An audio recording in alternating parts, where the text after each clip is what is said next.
Welcome back. In this video, we're going to build our very first $1 billion application in Android Studio. Just kidding, not $1 billion.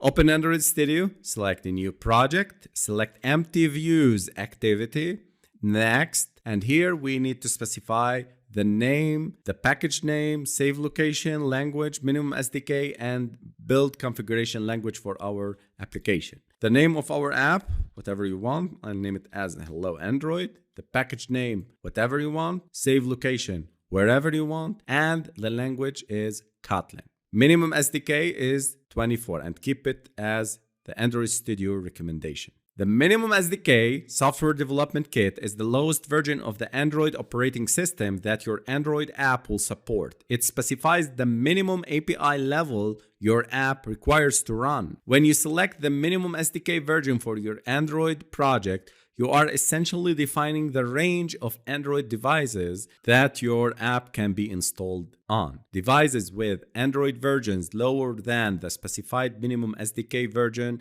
will not be able to install your app. You can see your app will run on approximately 96.3% of devices. Choosing a lower minimum SDK version allows your app to run on wider range of devices, but it may limit your ability to use newer Android features and APIs. On the other hand, selecting a higher minimum SDK version gives you access to more recent Android features, but may limit the number of older devices your app can run. So keep it as Android Studio suggests. The build configuration language, keep it as recommended. And when you create a new project in Android Studio, you typically define build configurations in the build.gradle files using a domain-specific language called Groovy-based DSL or Kotlin-based DSL domain-specific language. Groovy-based DSL, Android projects used Groovy-based DSL for build configurations. It's built on the Groovy programming language and it's often seen in older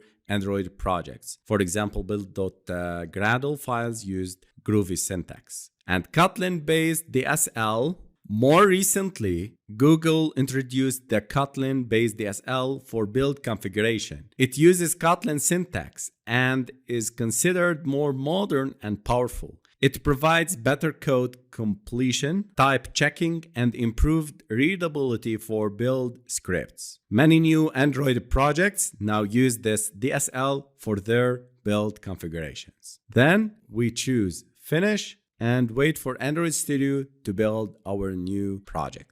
Then this is our Android Studio user interface. All we want to do is to select from the upper right our virtual device and click on this green triangle. And if you encounter any problem like this, you need to increase the dependency number and the compile SDK version, which is 33. So I go to the manifest and here I need to select the target API to 34 and the build scripts 34 and the target SDK 34.